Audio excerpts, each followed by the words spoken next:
अस्सलाम वालेकुम बेटे, आज का हमारा टॉपिक जो है वो इंतहाई अहम है और इस चैप्टर का लास्ट जो है वो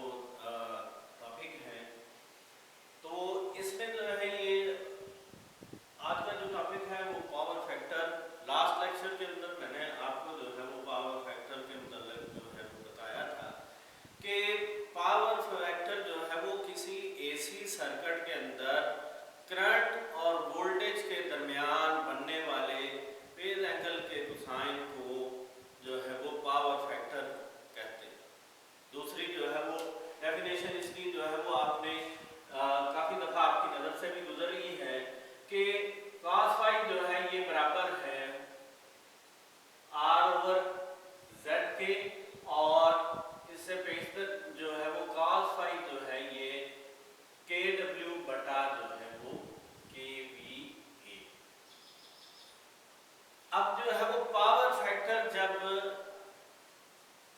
हमारे पावर सिस्टम के अंदर पावर फैक्टर की मानदंड जो है वो काफ़ी ज़्यादा, और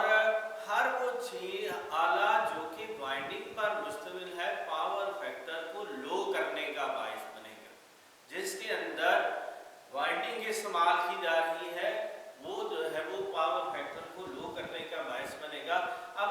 हम जो है वो रोज़मर्रा के इस्तेमाल की चीज़ें या जो है वो इलेक्ट्रिकल पावर सिस्टम के अंदर जो है वो आलात उन पे नज़र दौड़ाएं तो मोस्टली आलात हमारे ऐसे हैं जिनके अंदर वाइंडिंग जो है वो इस्तेमाल हो रही। तो उसके साथ साथ जो है वो लास्ट टाइम मैंने आपको जो है वो पावर फैक्टर के जो है वो नुकसानात के बारे में भी बताया था। पावर फैक्टर का जो है वो सबसे बड़ा लो पावर फैक्टर का जो है वो नुकसानात में एक चीज़ जो है वो याद रखनी चाहिए कि जो है वो जब भी पावर फैक्टर लो होगा करंट की मिकदार जो है वो बढ़ जाएगी। लो पावर फैक्टर होने से करंट की मिकदार बढ़ जाएगी, तो लिहाजा जब करंट की मिकदार बढ़ेगी तो फिर जो है वो आलात की केवीए रेटिंग में भी इजाफा हो जाएगा, फिर जो है वो कंडक्टर का साइज भी बढ़ जाएगा, और उसके बाद जो है वो इसमें जो है वो जनरेटर को ज़्यादा जो है वो केवीआर जो है वो जनरेट करने पड़ेंगे। उसके बाद जो है वो वोल्टेज जो है वो रेगुलेशन में कमी वाक़या होगी। उसके बाद जो है वो इसका जो है वो कंज्यूमर को जो है वो ज़्यादा बिल अदा करना पड़ेगा। दूसरा जो है वो सिस्टम की हैंडलिंग कैपेसिटी जो है वो कम हो जाएगी। तो बहरहाल, और इस पावर फैक्टर जबकि लो हो गया, इस पावर फैक्टर को बढ़ाने के लिए जो आलात इस्तेमाल किए जाते हैं आज हम उनके मुतल्लिक जो है वो डिस्कस करेंगे। तो पावर फैक्टर को बेहतर बनाने के लिए जो आलात इस्तेमाल किए जाते हैं, पहला आला स्टैटिक कैपेसिटर यानी साकन कैपेसिटर जो है वो इस्तेमाल किए जाते हैं। उसके बाद बेटा दूसरा जो है वो आला सिंक्रोनस कंडेंसर है। ये एक्चुअली जो है ये सिंक्रोनस मोटर है, और जब इसको जो है वो ओवर एक्साइट किया जाता है तो ये पावर फैक्टर को लीडिंग करंट ड्रा करके पावर फैक्टर को इंप्रूव करती। और उसके बाद जो है वो तीसरा आला जो है वो फेज एडवांसर है। इन तमाम आलात को जो है वो हम बारी बारी जो है वो डिस्कस करते हैं ताकि जो है वो ये आलात किस तरह से पावर फैक्टर को इंप्रूव करते हैं उसका के बारे में जो है वो भी हम डिस्कस करते हैं। एक थ्री फेज सिस्टम के अंदर पावर फैक्टर को जो है वो बेहतर बनाने के लिए जो है वो कैपेसिटर्स इस्तेमाल किए जाते हैं, और कैपेसिटर्स को जो है वो या थ्री फेज है या तो जो है वो स्टार के अंदर जोड़ा जाएगा या जो है वो इनको डेल्टा के अंदर जो है वो जोड़ा जाता है। और ये कैपेसिटर जो है वो लीडिंग करंट मुहैया करते हैं, जिसकी बिना पर ये जो है वो लोड करंट के लैगिंग जो इंडक्टिव जुज को जो है वो खत्म कर देते हैं। कैपेसिटर लीडिंग करंट मुहैया करके लोड के इंडक्टिव जुज को खत्म कर देते हैं, जिसकी बिना पर जो है वो पावर फैक्टर जो है वो इम्प्रूव होता, और जो है वो थ्री फेज लोड के लिए पावर फैक्टर को जो है वो पावर फैक्टर को बेहतर बनाने के लिए कैपेसिटर को या तो स्टार में लगाया जाता है या जो है वो डेल्टा के अंदर जो है वो कनेक्ट कर देते हैं, और जो है ये ग्रुप की शक्ल में ग्रिड स्टेशंस पर, और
करते हैं और इस लिहाज से ये कैपेसिटर को जो है वो लगाने के लिए किसी बुनियाद की ज़रूरत नहीं। एक्चुअली ये कंपैरिजन कर रहा है इसी सिंक्रोनस कंडेंसर के साथ जो कि मोटर है, तो इसको ज़ाहिर मोटर को इस्तेमाल करेंगे बेटे, तो उसके लिए जो है वो बाकायदा जो है वो फाउंडेशन की ज़रूरत होगी और उसके बाद जो है वो इस पे ये आम फ़िज़ाई हालात में जो है वो काम कर सकते हैं, यानी ओपन जो है वो इनको इस्तेमाल किया जा सकता है। और ये कैपेसिटर जो है वो इनके कुछ जो है वो मज़ीद ये कैपेसिटर जो है ये कम पावर जो है वो कंज्यूम करते हैं और इनके लिए जो है वो कुदरती तौर पर जो है वो कूलिंग हुआ करती है, यानी अलहदा से जो है वो मोटर के लिए जो है वो कूलिंग का बंदोबस्त करना पड़ेगा, इसके लिए जो है वो कूलिंग का बंदोबस्त नहीं करना पड़ता। इनका जो है वो इस्तेमाल जो है वो आसान है, यानी जो है वो आप ये कह लीजिए कि इनकी तादाद के अंदर जो है वो कमी बेशी की जा सकती है रिक्वायरमेंट के लिहाज से, जो है वो पावर फैक्टर को इम्प्रूव करने के लिए काबिल एतमाद है। और उसके बाद जो है वो ये कैपेसिटर जो है वो जहाँ पर एक डिस्ट्रीब्यूशन लाइन पे जो है वो जहाँ पर जो है वो ज़रूरत है पावर फैक्टर लो हो गया, वहाँ पर जो है वो इन कैपेसिटर्स को स्टार के अंदर या डेल्टा के अंदर लगाकर सिस्टम का जो है वो पावर फैक्टर बेहतर बनाया जाता है। उसके बाद जो है वो इसके नुकसानात हैं। नुकसानात में इनकी उम्र जो है वो तकरीबन कम हुआ करती है। ये कैपेसिटर जो इस्तेमाल की जा रही है इनकी उम्र कम 8 से 10 साल जो है वो इनकी उम्र हुआ करती है। और उसके बाद जो है वो दूसरा इसका जो है वो बड़ा नेक्स्ट जो है वो कि अगर वोल्टेज बढ़ जाए तो कैपेसिटर आसानी से खराब हो सकते हैं। तो वोल्टेज बढ़ जाने का मकसद क्या है, मतलब जरा इसको समझे कि देखिए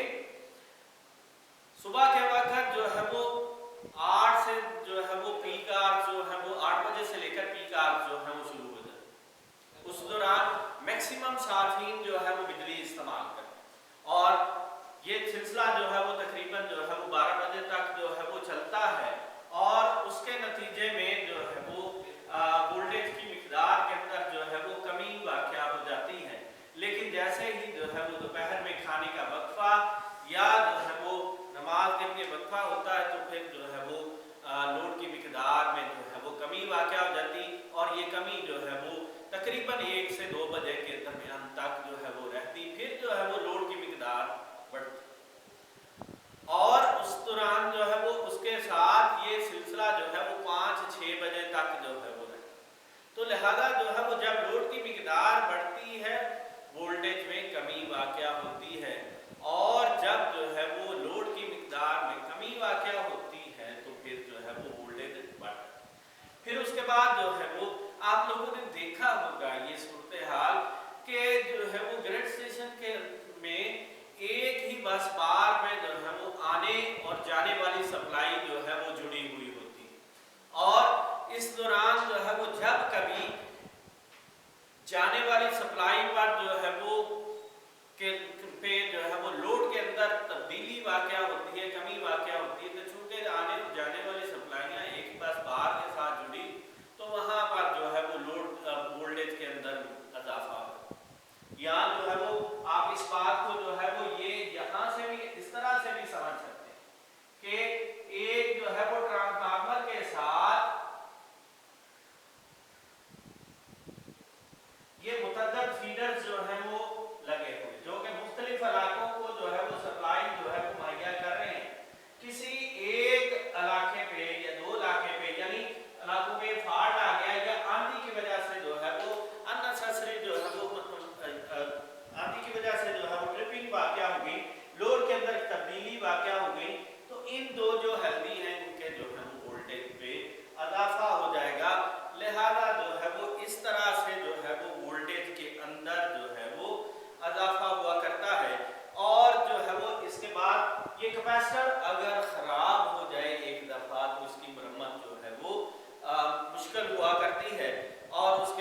सिंक्रोनस कंडेंसर। सिंक्रोनस कंडेंसर क्या है? ये असल में जो है ये एक synchronous motor, synchronous motor constant speed वाली मोटर, और ये मोटर जो है वो जब अंडर एक्साइटेड है तो मोटर के तौर पर काम करती है। जब ये जो है ये ओवर एक्साइटेड होती है तो फिर ये जो है वो लीडिंग करंट ड्रा करती,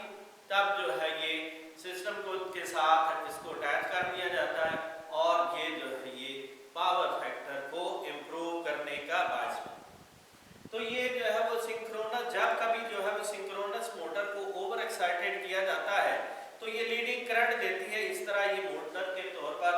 ये मोटर कैपेसिटर की तरह जो है वो काम करती है। जब ये इसको जो है ओवर एक्साइटेड करेंगे लीडिंग करंट ड्रा करेगी तो फिर जो है ये सिंक्रोनस कंडेंसर का नाम दिया जाता है। तो इसको जो है वो लाइन के उसी तरह जो है वो मतवाली लगाकर हम जो है वो इस मोटर को लोड का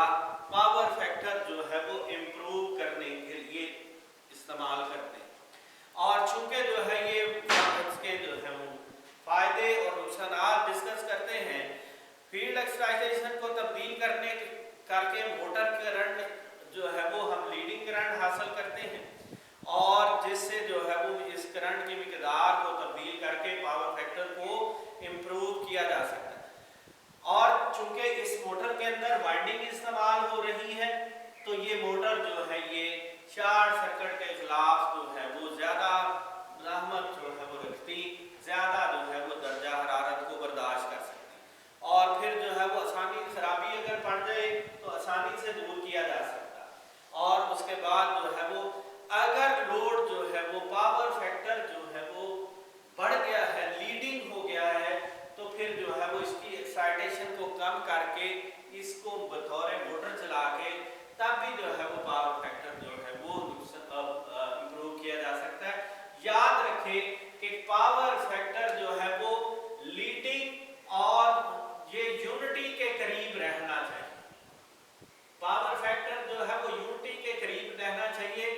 और ये जो है वो इंडक्टिव लोड की तरफ भी होगा तब भी जो है वो नुकसान का बायस, कैपेसिटर की तरफ भी होगा तब भी जो है वो नुकसान का बायस। तो ये जो है वो यूनिटी की तरफ जो है वो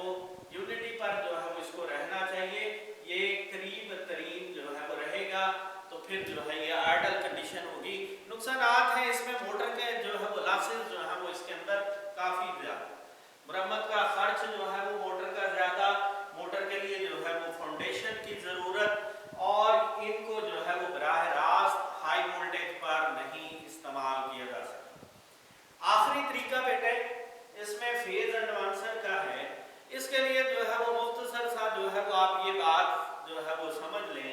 कि ये तरीकाकार जो है वो 350 से 500 हार्स पावर से ऊपर की मोटर्स के लिए इस्तेमाल किया। एक मोटर इंडक्शन मोटर की स्टेटर वाइंडिंग जो है वो लैगिंग करंट जो है वो लेती और उस मोटर के साथ एक्साइटिंग एम्पेयर टर्न्स मुहैया करके हम उस मोटर का इंडिविजुअली तौर पर जो है वो पावर फैक्टर को जो है वो इम्प्रूव कर सकते हैं। एक्साइटिंग एम्पेयर टर्न्स जो है वो उसके लैगिंग जुज को जो है वो ख़त्म करेंगे जिसके नतीजे में जो है ये पावर फैक्टर जो है ये इम्प्रूव होगा। और ये जो है ये तरीका चूँकि बड़े साइज 350 से 500 हार्स पावर से ऊपर तक ही मोटर के लिए इस्तेमाल होता है तो ये तरीकाकार जो है वो स्पेशल जो है वो जगहों पर ही इस्तेमाल होगा। वो स्पेशल जगह यानी इतनी हैवी मोटर जो है वो कहाँ पर इस्तेमाल होंगी, यानी जो है वो शुगर इंडस्ट्रीज के अंदर, सीमेंट इंडस्ट्रीज के अंदर क्रशिंग के लिए जो है वो पावर फैक्टर जो है वो इस्तेमाल